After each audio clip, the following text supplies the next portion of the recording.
Hello everyone, welcome to Elite Trade. My name is Gaurav and today I am back again with a new video. Recently last video में मैंने आपको बोला था कि जो भी इन्फॉर्मेशन या गाइडेंस आपको रिक्वायर्ड होगा I try to be more active on YouTube so that हर एक चीज़ का आपको यहाँ से आइडिया लग जाए एंड ऑथेंटिक इन्फॉर्मेशन के थ्रू आप सही डायरेक्शन में आगे बढ़ पाएँ. तो अभी रिसेंटली आई एम अहमदाबाद का समर इंटर्नशिप प्लेसमेंट्स की जो रिपोर्ट्स हैं वो आउट हुई थी. So I thought of creating a video on the same and ये वीडियोज़ आपको मोटिवेटेड रखेंगी आपके पाथ के ऊपर. एंड आई एम अहमदाबाद के बारे में मोस्ट ऑफ द स्टूडेंट्स बहुत ही ज़्यादा इंटरेस्टेड होते हैं. उनका ड्रीम कॉलेज होता है कि भाई अगर यहाँ एडमिशन मिल जाए तो मज़ा ही आ जाए. तो उस एडमिशन प्रोसेस के लिए क्या एलिजिबिलिटी क्राइटेरिया है उसके बारे में भी बात करेंगे, समर इंटर्नशिप्स के बारे में भी बात करेंगे और जो इन्फॉर्मेशन आपके लिए इंपॉर्टेंट है वो भी हम इस वीडियो में कवर करेंगे. First of all if we talk about I M Ahmedabad, तो जो भी डेटा आया है ये ऑडिटेड प्लेसमेंट रिपोर्ट है और टोटल बैच स्ट्रेंथ है 414 और ये बैच है 2025-2027 जिसका डेटा हम लोग यहाँ पर डिस्कस कर रहे हैं. 410 ऑफर्स एक्सेप्ट हुई हैं, 155 प्लस रिक्रूटिंग फर्म्स हैं और 13 सेक्टर्स हैं.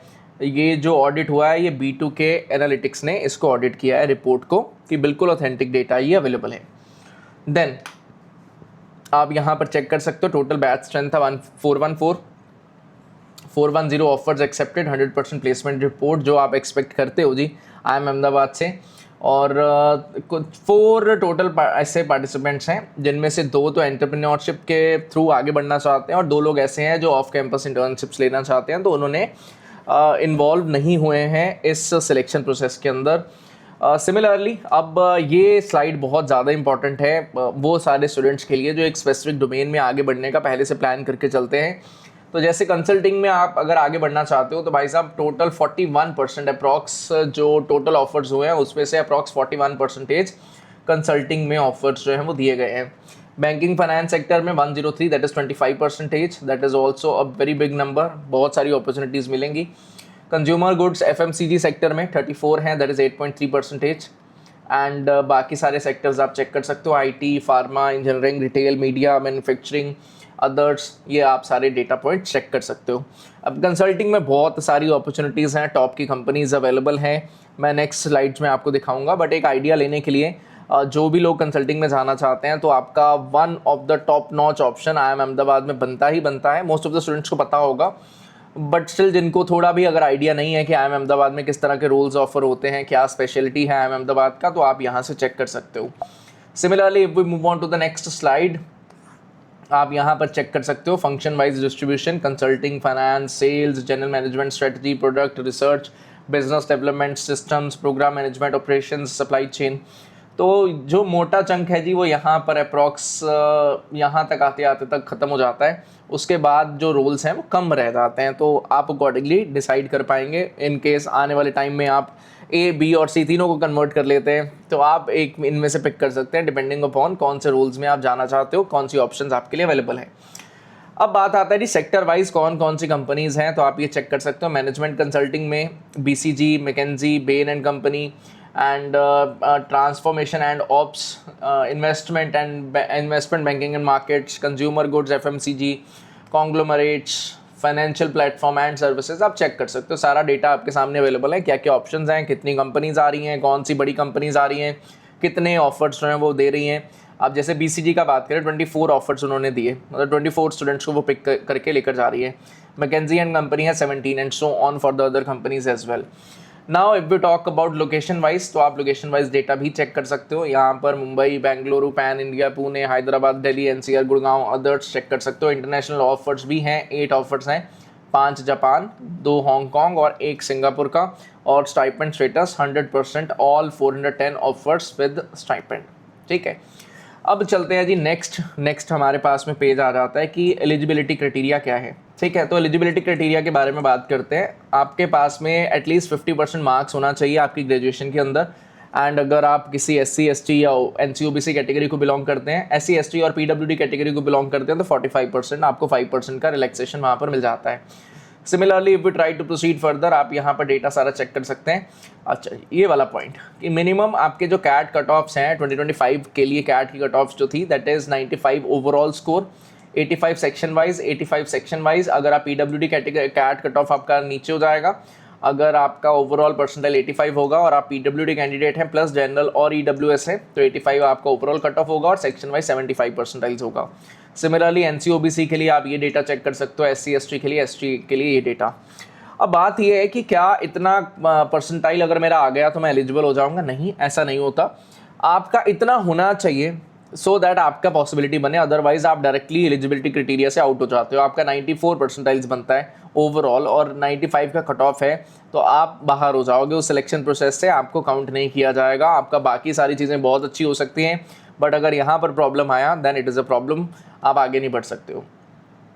देन हमारे पास में रेटिंग स्कोर्स होते हैं जी, और ये आप लाइंस रीड करिए, मैं थोड़ा सा जूम इन कर देता हूँ इसको। At different stages of the selection process, application rating score of an applicant will be used. An applicant's AR score will be the sum of the rating scores A, B, C, D, and E. Rating scores A, B, C, D, tables 2 to 5 are based on their percentage marks in the 10th, 12th, and graduation and work experience. For details of academic disciplines, नीचे table 8 given है, मैं वो भी बता दूंगा कैसे आपको देखना है। अब अगर मैं 10th के बारे में बात करूं, अगर आपका 10th में ये परसेंटेजेस हैं, ये रिस्पेक्टिव परसेंटेजेस पे ये आपका रेटिंग स्कोर जो है वो प्रोवाइड होगा। मान लो आपका 91 परसेंटेज है, आपको 10 आउट ऑफ 10 मिलेगा। आपका 85 है तो आपको 8 मिलेगा and so on for the other conditions as well. अगर आप 12th के बारे में बात करो, अगर आप साइंस स्ट्रीम से हो तो आपके अलग सिस्टम है, क्योंकि उनको भी पता है यार हर स्ट्रीम में सेम तरीके से मार्किंग स्कीम नहीं फॉलो होता। कॉमर्स में ये मार्किंग स्कीम चलेगा और आर्ट्स में तो 70 प्लस कम ही लोगों के आते हैं, बहुत ज़्यादा नहीं आ पाते, तो उन्होंने 70 to 85 वाला कैटेगरी रखा है 8 मार्क्स के लिए। ठीक है, आप चेक कर सकते हो। तो अगर आप किसी भी स्पेसिफिक फील्ड में आ रहे हो तो ऑटोमेटिकली आपके उस अकॉर्डिंगली ऑप्शन जो है वो बन जाएंगी। नाउ ये बात आता है जी rating scores for the bachelor's degree examination. जैसे AC1 है, अब AC1 क्या है, आपको क्या करना है, कंट्रोल C करके AC1, कंट्रोल F AC1 कर देना, तो आप नीचे पहुंचोगे जी। नीचे पहुंच के यहाँ पर आपको नज़र में आएगा कि AC1 जो है that is medical and surgery based subjects, MBBS, MD, BAMS, MDS, BHMS। अगर आपने ये किया है तो आप AC1 कैटेगरी को बिलोंग करते हो जी। एंड अगर आप AC1 कैटेगरी को बिलोंग करते हो तो आपका ये 70 से ज़्यादा होगा तो 10 मार्क्स मिलेगा, 65 से ज़्यादा और 70 से नीचे तो 8 पॉइंट्स मिलेगा and so on. Similarly we talk about AC2। AC2 में कौन कौन से आते हैं? AC2 में आपके पास में आती है जी CA, ICWA, then CMA, CS, FIAI। अगर आप इनको बिलोंग करते हो तो आप AC2 में आते हो। आपका AC3 है all commerce, economics, finance, management related degrees including BA, BAF, BBA, BBE, आप ये चेक कर सकते हो। AC4 में आ जाते हैं बीटेक वाले बंदे, all engineering, technology and architectural related areas. Similarly AC5 भी है हमारे पास में अवेलेबल। AC5 में all arts, humanities related degrees, design, education, आप यहाँ पर रीड कर सकते हो। जो भी लोग इंजीनियरिंग बैकग्राउंड से आते हैं तो उनके लिए क्या सिनेरियो है वो बता देते हैं। AC4 में वो आ रहे हैं तो AC4 में आपको 75 to 85 पे 8 मिलेगा, 70 से लेकर 75 के बीच में आपको 5 मिलेगा and so on. AC4 and AC6 के लिए ये वाला पैटर्न फॉलो होने वाला है। सिमिलरली फॉर AC5, अगर आप AC5 को बिलोंग करते हो तो ये आपका पैटर्न चलेगा। Now if we talk about total ratings for the work experience, आप चेक कर पाओगे। अगर आपको 12 मंथ से कम है तो आपको 0 पॉइंट्स मिलेंगे। अगर आपका greater than equal to 12, less than equal 36 months है तो multiplication factor into number of months of work experience -11, तो ये सिनेरियो पे आपका कंपोजिट स्कोर निकाला जाएगा। एंड अगर आपका 36 मंथ से ज़्यादा है तो आपका रेटिंग स्कोर 5 हो जाएगा डायरेक्टली। ठीक है, ओके जी। और इसके अलावा हमारे पास में वर्क एक्सपीरियंस मल्टीप्लिकेशन फैक्टर्स 0.20, तो आप 0.20 मान लो आपका एक्सपीरियंस है 30 मंथ्स का, तो 30 - 11 will be 19 into 0.2 that will come out to be equal to 3.8, तो आपको यहाँ पर 3.8 रेटिंग स्कोर मिल जाएगा। ठीक है, और application rating score AR equal to A + B + C + D + E, तो A B C + D + E तक हमें पहुँचना है। D तक हमारा काम हो चुका है, अब आ जाता है E जो कि पूरा गेम बदल सकता है। और normalised AR score of any participants आप यहाँ पर चेक कर सकते हो। ये चीज़ें हमारे हाथ में नहीं है, ये चीज़ें हैं और बाकी के स्टूडेंट्स के डेटा के ऊपर भी डिपेंड करती हैं। ABCD आपके हाथ में है, बाकी की नॉर्मलाइज AR रेटिंग वाला काम आपके हाथ में नहीं है, तो हम उसके बारे में बहुत ज़्यादा ना ही सोचें तो हमारे लिए अच्छा होगा। अब इंजीनियरिंग बैकग्राउंड से बहुत सारे लोग आते हैं जो टॉप परसेंटाइल्स लेकर आते हैं, तो इंजीनियरिंग स्टूडेंट्स को बहुत अच्छा स्कोर लाना पड़ता है सो दैट वो टॉप % ऑफ स्टूडेंट्स का पार्ट बन पाएँ। और कोई ऐसे डाइवर्स बैकग्राउंड से, आप कोई पर्सन जो है वो डिज़ाइनिंग बैकग्राउंड से आ गया तो डिज़ाइनिंग वाले बहुत कम लोग होते हैं जो IIM अहमदाबाद के लिए जो अच्छा परसेंटाइल्स ला पाते हैं, तो ऑटोमेटिकली कम परसेंटाइल्स पे भी उनका चांसेस बन जाता है। इसीलिए आपने देखा होगा कि IIM अहमदाबाद में 95-96 परसेंटाइल्स पे भी लोग होते हैं, इवन फ्रॉम जनरल कैटेगरी।